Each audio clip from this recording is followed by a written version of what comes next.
Yo, in the last 2 minutes and 50 seconds of regulation and overtime, Steph Curry outscored the Denver Nuggets by himself. Classic Curry. Somehow the Warriors able to take down the Nuggets after Aaron Gordon goes for 50. We're breaking down a huge win. Dubs are 2-0. Let's go. You are Locked On Warriors, your daily Golden State Warriors podcast. What are they going to say now? Part of the Locked On Podcast Network, your team every day.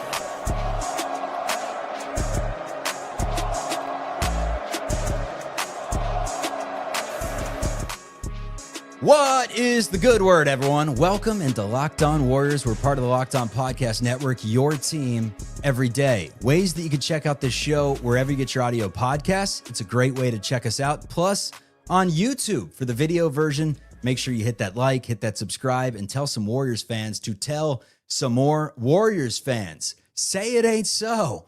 The Dubs are 2-0. We love to see it. Aaron Gordon goes for 50. Don't love to see that, but huge defensive stops on Nikola Jokic towards the end of the game. A 9-point Nuggets lead late evaporated because Steph Curry was unstoppable. 33 points in the second half, and here to break down an incredible performance, Kylen Mills, formerly of NBC Sports Bay Area, Big Ten Networks. Also, we got Matt Kolsky on the program today to talk about the big Warriors win over the Nuggets. So let's start with the end of the game. A high-level game, a very fitting ending where Aaron Gordon hits a three to go ahead with 25.7 to go. He had 10 threes in the game at that point. Then Curry ties it up with a three. He goes showman, full gladiator mode to the crowd. So fired up. How were you not entertained? Then the huge stop on Jokic. It goes into OT, and that's where Curry continues his takeover. Kylen, let's start with you. Can you summarize what you saw down the stretch of this game? I can summarize it in 2 words, Chuck, and that's Stephen Curry. Actually, maybe I should use 3 words. Should I include Wardell, guys? Yeah. I don't know. Yeah. Whatever you want to call him. I mean, Mr. Clutch, he's out of this world. I think that's the first thing that comes to mind with the way this Warriors team played in the second half, the way they closed out this game. 35 points, as you mentioned, in the second half. He had 13 straight down the stretch to force overtime, open up the overtime, continuing his hot play. And those were incredibly difficult shots.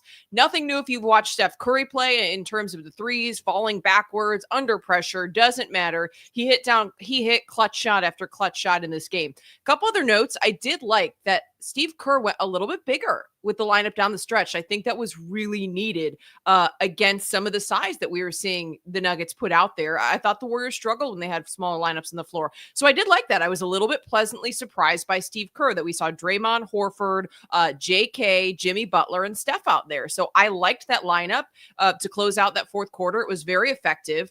A couple other thoughts were real quickly, Will Richard, outside of this is not really related to the final stretch, but still Will Richard could be a huge diamond in the rough. Was beyond impressed with him. Maybe he wasn't the deciding factor in that overtime, but he was a big part of that fourth quarter. And the fact the Warriors were able to give Jimmy Butler 4 or 5 minutes of rest, and Richard was all over the place, grabbing boards, playing defense, making hustle plays, has a high basketball IQ, a couple of good passes. I do think that was huge in that fourth quarter to allow the Warriors to stay in it and then close out down the stretch the way that they did. Kuminga played great. Very curious to see what one Matt Kolsky has to say about the JK show that we got tonight. Damn it, Kylen.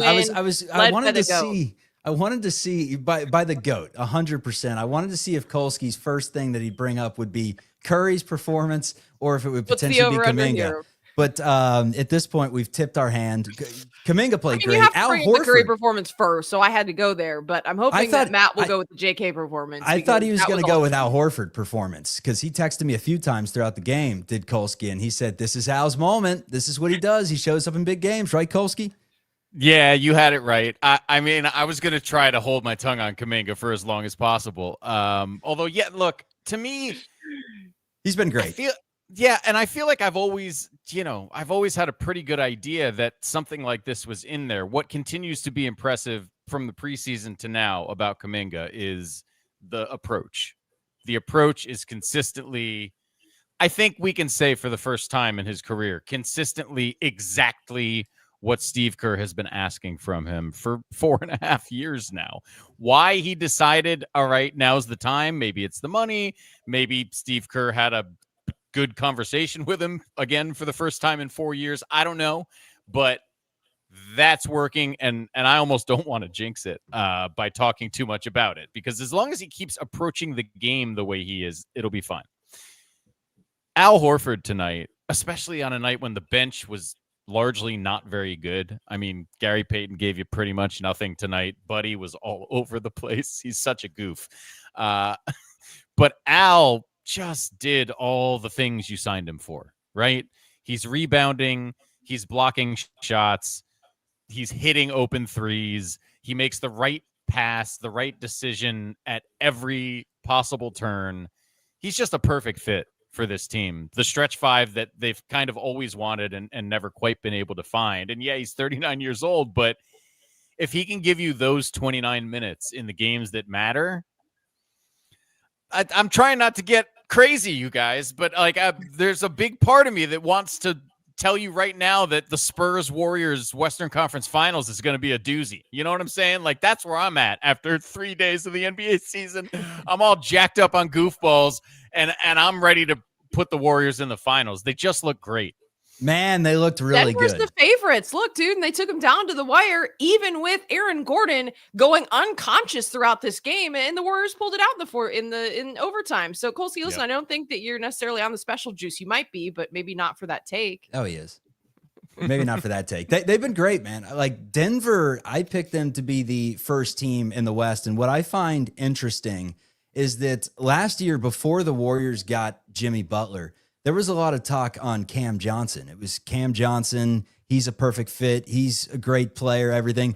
He had 5 points, 1 of 6 from 3, 2 of 8 from the floor. Is he better than that? Yes, but Aaron Gordon went for 50. I don't think Cam Johnson would have necessarily moved the needle. Jimmy Butler, on the other hand, did move the needle. He was a part of a very big lineup late that we talked about where they went Horford, Draymond, Kuminga, Butler, and Curry. What did you think of that lineup specifically, Kylen? You mentioned the size as a whole, but I guess when Steph's hitting shots like that, it truly doesn't matter the space that he has. Yeah, to some degree, but I think you also have to point to the fact that Al Horford is also going to stretch the floor, which makes a huge difference. And I think that's why it works, him playing alongside Draymond Green, right? Couldn't do that with Looney. Yeah, Draymond, exactly. You could not do that with Looney. Draymond Green is not going to be much of an offensive threat. Al Horford, he may be a little step slower. I get the age is a concern, but he can still shoot the basketball. And that's something that doesn't go with age. And you saw it in this game. He loves that corner three and finished this one with a couple of big makes, 3 of 4 from beyond the arc, 5 of 8 from the floor. And when you have that kind of shooting from a big guy, you make even more space for Steph Curry. So I do think that Al Horford being on this team does make a big difference, as Kolsky said, and I think it allows you to play Draymond Green for the defensive side. Then you've got Al Horford, who can still stretch the floor and get some of the bodies out of the paint, get them away from Steph Curry. And then I like the size that you get with Jimmy Butler in the game. I loved that lineup overall. I think that you get a good balance in terms of scoring from the inside, scoring from the outside, stretching the floor. I like that Steve Kerr trusted Jonathan Kuminga in that moment late, because feed the hot hand. He was playing extremely well. And how many times did we see last season JK go off in a third or fourth quarter, or in a third quarter, for example, in a first half, whatever, and then get yanked with no rhyme or reason? So I did think that was a big step forward for this team. The fact that JK was even getting those late minutes and being trusted in clutch situations. And I thought he made big plays down the stretch.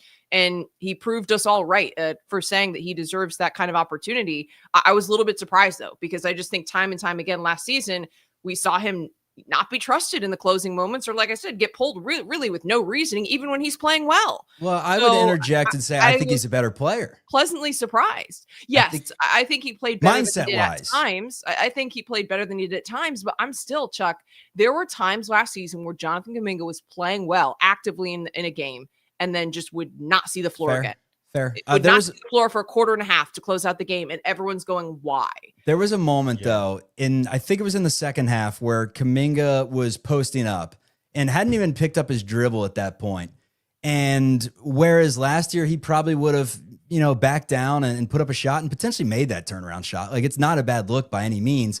This time he didn't dribble, held his dribble for a second, waited to see what was going on with the offense, Who comes charging down the lane? It's Draymond Green. It's an easy chest pass and a finger roll. And he's made those plays consistently throughout the preseason and regular season, to where beforehand he may not have waited. He would have just got it and gone.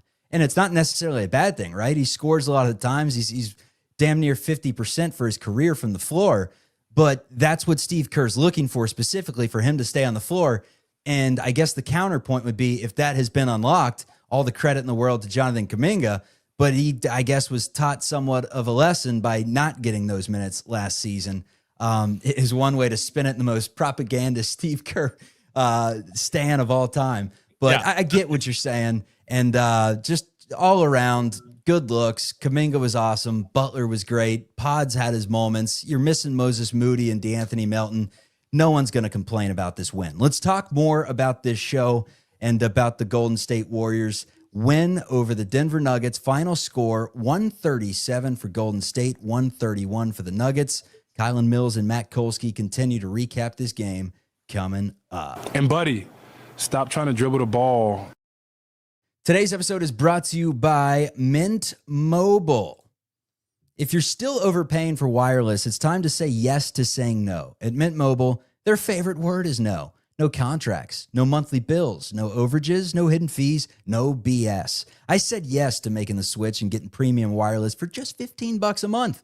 Mint makes it simple. All plans come with high-speed data and unlimited talk and text delivered on the nation's largest 5G network. You can even bring your own phone and keep your same number and your contacts. What I love about it, it's the same quality service that you had, but it's that flat rate, you know what you're paying, and it's not that expensive. Ready to say yes to saying no? Make the switch at mintmobile.com/LockedOnNBA. That's mintmobile.com/LockedOnNBA. Upfront payment of $45 required. It's equivalent to $15 a month. Limited time new customer offer for first 3 months only. Speeds may slow above 35 gigabytes on unlimited plan. Taxes and fees extra. See Mint Mobile for details. Today's episode is also brought to you by Rougiette. Let's be real. Making excuses doesn't solve anything. We've heard it all before. It's just stress. I'm tired, or it happens to everyone. But when it comes to performance, your body just needs a little extra support, and that is where Rougiette comes in. Rougiette.com offers fast-acting, doctor-prescribed treatments for ED designed to help you stop making excuses and start making moves. Rougiette makes it easy to get started. You connect with a board-certified doctor, 100% online, no awkward waiting rooms, no in-person appointments. The process is fast, it's simple, it's private. So visit Rougiette.com/LockedOnNBA. You'll get 15% off your first order. That's Rougiette, RUGIETE.com/LockedOnNBA. Don't forget to use the code LockedOnNBA so they know we sent you. Rougiette, RUGIET.com. Stop making excuses and start making moves. Let's get back to the show. Forget that. We champs. Why are you starting with that question? We got 4 championships. All right, so continuing with the conversation from the win, I thought the Warriors were dead in the water when Nikola Jokic came back in with about 6 minutes to go and Denver had extended the lead to 9 points. The Warriors had fought all the way back, and then Aaron Gordon comes in, Jokic is out, Nuggets take a huge lead, and I thought it was cooked at that point. For many teams it is. For a team with Steph Curry, it's never cooked. Never, ever cooked. Kylen, what aside from Steph Curry was probably your biggest game changer down the stretch, whether it was Draymond's defense, the play of Al Horford? What would you kind of look to? I think all of those things were definitely game changers. I do want to expand upon the play of Will Richard, because to me, that was the biggest pleasant surprise. As Kolsky pointed out, especially on a night where you were not getting a lot from your bench. We pointed out Buddy Hield hit a couple shots, but very inconsistent. 1 of 7 from 3. And, we kind of know what you're going to get with Hield defensively. We barely saw any Quentin Post, which I know something we talked about, Chuck, was interesting. Gary Payton II felt non-existent. Will Richard, to me, was really the Energizer Bunny who injected a little bit of life off the bench. And I just thought his 17 minutes were crucial. Maybe he didn't have any crazy, stat stuffing lines, but you look at a guy who's just doing a little bit of everything. 6 points, 5 boards, 3 assists, a steal, no turnovers. I just thought his play was really impressive, mature, well beyond his years. And it's mind blowing to me. This is a late second round pick where I just think, like, man, he came in and just the athleticism, the bounce, he's flying around for rebounds again, just making hustle plays, good defensively, really good defensively. And then, hitting a couple shots, maybe you could get more from him. But I personally like to see from rookies, like, let the offense come to you, do the other little things, exactly like what he was doing, play good defense, make good decisions, hustle, grab boards, and rather than force things offensively, which is what a lot of guys come into this league and try to do. They feel like they need to be scoring to prove themselves. They need to be the hero. And I just don't think we saw that at all. I thought that his 17 minutes were really important, and especially in the fourth quarter.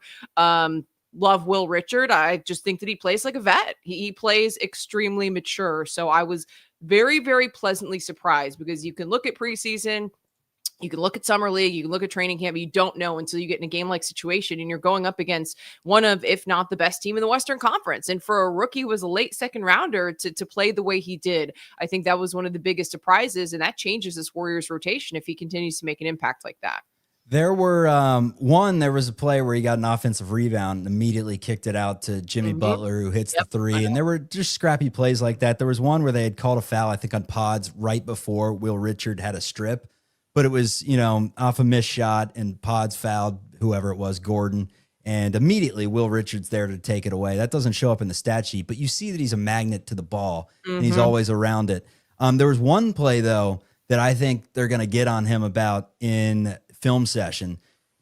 Will Richard had it about 7 feet away from the bucket, went top of the key to Draymond, and Draymond immediately gave it back to him. And it almost looked like Draymond's like, dude, you have Valanciunas on you. Make a move. And he just kind of hit a jab step and threw up a three that didn't go in. Kolsky, what do you think the biggest part of Will Richard's game that he needs to work on is, aside from, as you would say, fixing that shot that you don't think's a thing of beauty, but I think it's okay. Mute monster, gotcha. As I've said that, if Preseason it goes in, it form. doesn't matter, right? Yeah, preseason form. Shame on me. It doesn't matter what it looks like if it goes in. It's just that if it looked better, I would have more faith that it'll start going in more. But honestly, that's neither here nor there, because, on any given night, me or Kylen might be as good a three-point shooter as Gary Payton, right? Like, if you're a smart, defensive-minded player and you don't take bad shots, Steve Kerr can live with some missed threes here and there because you're doing all the little things right. And I mean, Kylen pointed it out, right? Sure, 6 points on 2 of 5 shooting. No one's getting excited about that. But he's got 5 rebounds, 3 assists, a steal, and 0 turnovers. I promise you the coaching staff is very excited about those things, and also just about, like you guys have both said, his general floor awareness, his activity defensively. Yeah. He's a Warriors player to a T. Yep. He is, not to go down that road again, but he's all the things that Jonathan Kuminga was not for 4 years.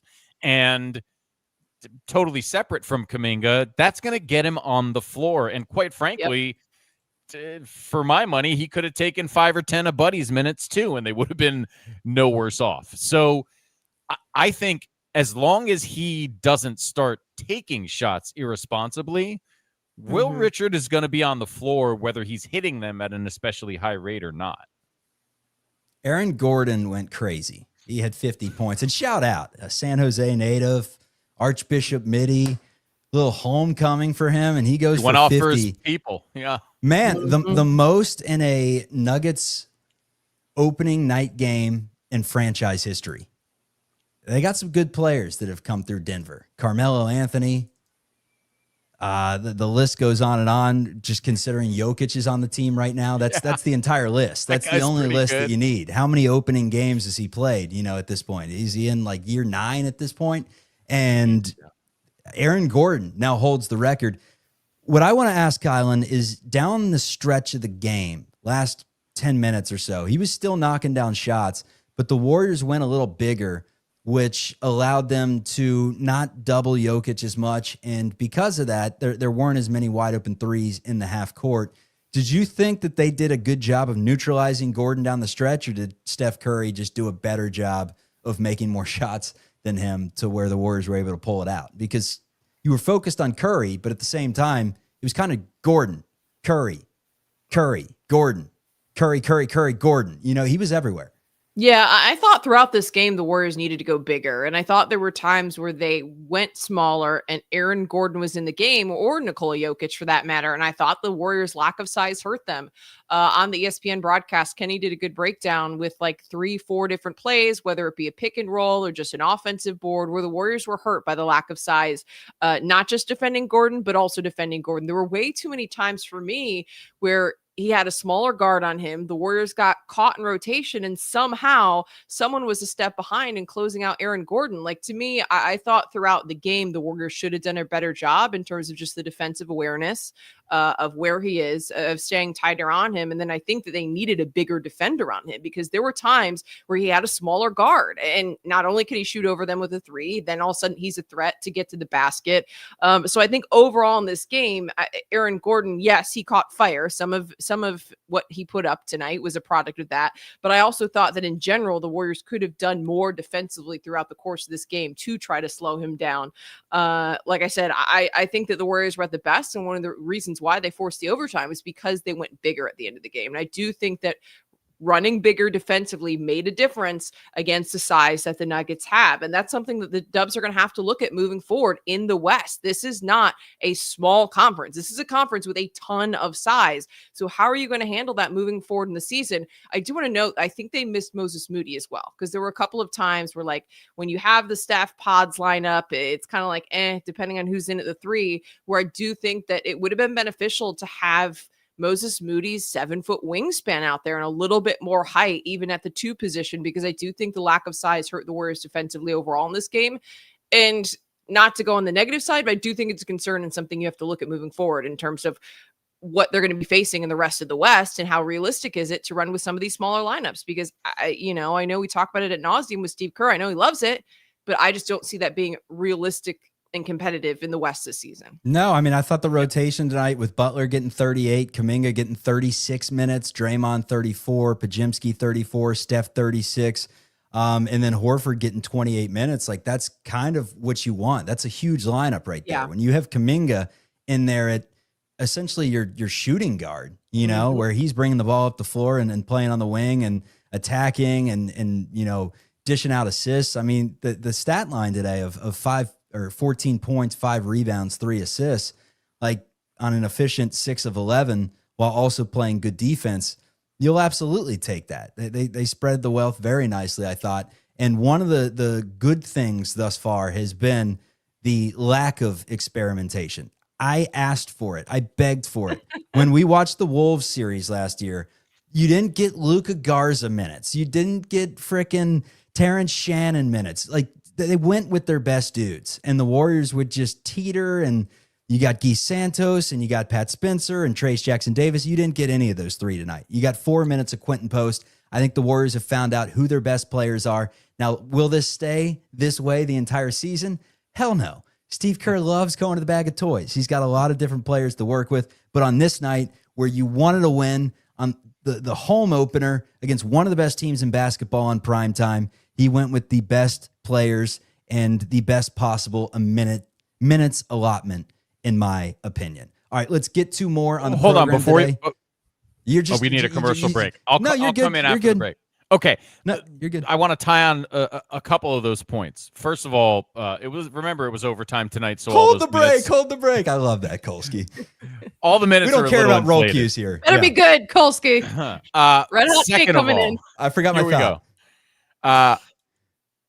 Overtime, stretch the minutes. Second of all, I don't think you want Al Horford playing too many 29-minute nights over the course of the regular season. Same thing for Steph Curry at 37, Jimmy Butler pushing 39 minutes, right? But I do think this was an important place to do it. And I think strategically over the season, Steve Kerr will do that here and there. And then tomorrow night, I think we're going to see some Trace Jackson-Davis in the game, and we're just going to have to live with that. Question. You know what I mean? That was my question after the break, was going to be, what does this look like on the nights when Al Horford doesn't play? Let's talk about that. Let's talk about the back-to-back that's coming up. Who are the Warriors going to load manage? And what's it going to look like against a Portland Trailblazers team that is dealing with a lot right now, considering their head coach is involved in a A scandal that involves the mafia, for God's sakes. The I can't say the word, but the mafia. We'll talk about not that. We'll talk about basketball, unlike the post-game show on ESPN today. That's coming up on Locked On Warriors. And most importantly, he a dog. We need more dogs. All right, today's episode is brought to you by Skims. When I found out Skims was making underwear, I jumped for joy. Didn't I, Kylen? Yes, you did. You jumped for joy. I literally jumped into a ceiling fan because Skims is awesome. Quality. I've always had issues with underwear, whether it's fit, comfort, or just finding the right style for me. Skims changed all that. Their men's line offers something for someone. From boxer briefs to classic briefs, all designed with the perfect balance of comfort and style. My favorite has to be the Stretch Boxer 5. It's something that you can wear to work out. You can wear it to the cafe after. You can wear it for a night out in town. It's versatile, just like your favorite wings on the Golden State Warriors. So shop Skims Men's at skims.com. Let them know we sent you. After you place your order, select podcast in the survey. Select our show, Locked On Warriors, from the drop-down menu that follows. Destroy Jimmy and Domino's. I know Jimmy drinks great wine. All right, so let's get into how this next game looks. Friday night. It may be Friday by the time you're listening to the show or wherever you're listening to the show. And it's the Portland Trail Blazers on the road. I think the Blazers gave a pretty good fight to Minnesota. I do think they have a nice young squad, specifically Shaedon Sharpe. Looks awesome. Denny Avdia's nice. Young Hansen off the benches look good. Klingen's a mammoth of a human being, and you may not have Al Horford. You won't have Al Horford. So how does it look, Kylen? I think what Kolsky said is that you're going to have to turn to Trace Jackson Davis. I mean, they have to have some more size on the floor. It can't just be Quentin Post, which I think we'll see some Quentin Post as well. We saw him limited minutes, just a couple minutes tonight. So I think we'll see more Quentin Post, and we're going to have to see Trace Jackson Davis, which is something I'm actually very curious about.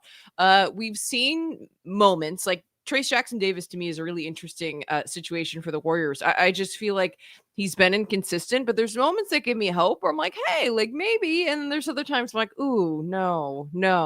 But I think they're going to have to lean into what they have on the bench in terms of their front court depth, which to me in the offseason, I wanted to see more upgrades at, because I have concerns about Quentin Post and Trace Jackson Davis being your alternative options at the 5, outside of going with Draymond at the small ball. But I guess the Warriors are going to find out what they have, because on again, for folks who are unfamiliar, Al Horford will not play any back-to-backs this year. That has been laid out very clearly by the Warriors organization going in. So we know on these nights that he's not going to play. How is Steve Kerr going to make those rotations? I think that you have to assume that Post and TJD are going to be integral parts of that. I want to see what Quentin Post looks like as well. I told you, Chuck, I want him to put on a few pounds, get in the weight room in the offseason. I thought he got pushed around a little bit too much in the postseason. So let's see what he can do defensively, because we really didn't get a good look at him tonight. I couldn't tell you a single time that he touched the ball. So I guess maybe we'll see. No, and it's a good thing he didn't get much run out there, because I thought Horford was great on Jokic, and I don't know. Yeah, I agree. And you didn't need him, but like that's the thing. They're going to need him this season. Like there's no question. The Warriors are going to need front court depth this season with the minutes that Horford's going to be able to play. Yeah, my question for Kolsky is, in terms of Steph, Jimmy, Draymond, which of those 3 are out there? I think they all would have been out there. If not for overtime? If not for overtime. I mean, maybe you sit somebody after overtime, but honestly, I doubt any of those 3 are going to be like, let me sit out the first back-to-back of the year. Yeah. You know, and you're off till Monday. Sell that it's to like, them. Just go win the game. Maybe you sell them that Monday. in. Yeah.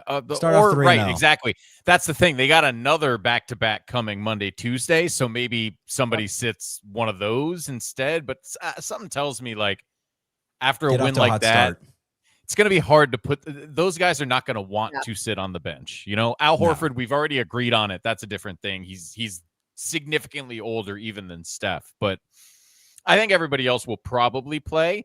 And honestly, look, the obvious problem is in Trace and Post, you basically have 2 halves of Al Horford. Like literally, that's a good comparison. That's such a good comparison. You have, right. And you'd rather have them who can kind of defend, or at least a guy who can bang and can block some shots.